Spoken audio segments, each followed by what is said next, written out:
Hello again from Glass with a Class. I'm June Anderson and I'm so glad you're here. In this episode we're going to look at butter dishes. I have several here to show you, so let's just dig in. Truthfully, I wish I could dig in to some butter and jam on toast, but I've recently had to go gluten-free, which I'm not happy about, but I feel so much better, so there you go. Here are some pretty butter dishes I thought you'd like to see. Most of the ones I own are clear, or crystal as the experts call it, so I'm looking more toward adding colored ones to my collection. Here is Columbia, made by the Federal Glass Company from 1936 to 1942. It only came in crystal and some pink. Dainty, huh?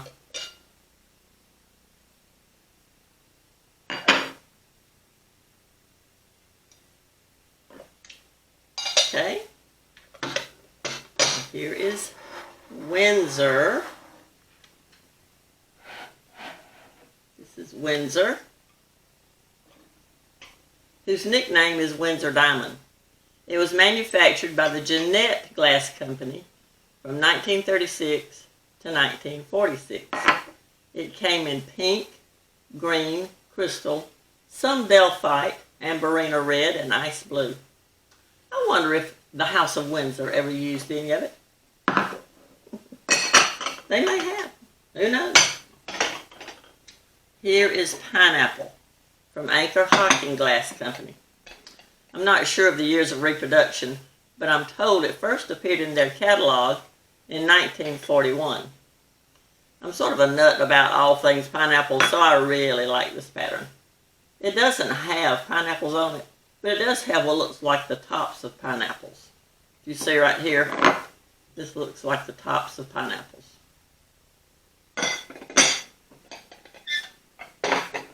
I have the sugar and creamer, but again, I'm lacking the sugar bowl's lid. Here is Waterford,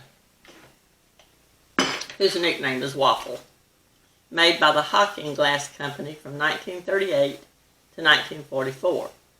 They made it in crystal, pink, some yellow, vitrock, and in the 1950s they made it in forest green, which is a very deep, dark green. Very pretty. And here is my only colored one.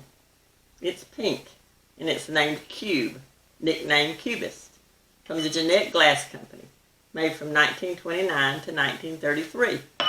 It came in pink, green, crystal, amber, white, ultramarine, canary yellow, and blue.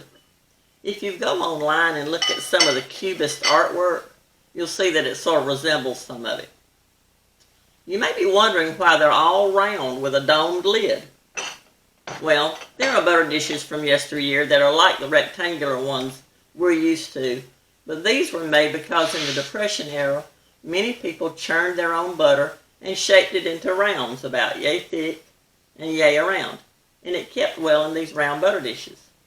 You can also put cheese in them, so the dome is helpful if your piece of cheese is a bit tall. Anyway, I just love them and think they're so pretty, don't you? You know, I've told you in the past videos that I don't really collect place settings because I just don't have anywhere to store the many sets I'd love to collect. So I collect what I call add-ons, like salt and pepper shakers, candle holders, creamers and sugars, and butter dishes. You know I hope to be adding to my collection of these little lovelies. Alrighty, who's ready for the class portion of Glass with a Class? Today we're talking about a pet peeve of mine. Maybe it's yours too. Or maybe you're free of pet peeves and don't let these things bother you. Well, that's not me. The pet peeve is, And you didn't get that, did you? Well, I don't even think there's a word for this. I wouldn't call it a contraction, but it's something that people use mostly in signs. For instance, Jane and Jack's Diner, Frank and Alice's grocery store, Bill and Tom's gym. You know those signs. I guess it's our own fault for not enunciating. We're careless with our speech. So instead of saying Jane and Jack's Diner, we say Jane and Jack's Diner. We leave out the A and the D and just say the N. So on signs, we put apostrophes for the A and D like we're making a contraction. But it's not a true contraction because that would involve two words, like do not for don't. And is just one word, so we just lazily say So people who own these businesses want to stress that it's pronounced and not and. That almost makes somebody's head spin, doesn't it? Now, I'm not saying we have to go around saying Jane and Jack's Diner. I'm still saying Jane and Jack's Diner. It's just a pet peeve that people display it on signs. But you have to get the message across, right? You have to let people know that Jane and Jack's Diner is a casual place where you don't have to enunciate if you don't want to. Well, here's a Bible verse using the word butter for my butter dishes. It's from Proverbs chapter 30, verse 33. For the churning of milk produces butter, and pressing the nose brings forth blood. So the churning of anger produces strife. I hope you enjoyed seeing the butter dishes and hearing about Join us next time when we'll see more depression glass and learn a little something about the English language.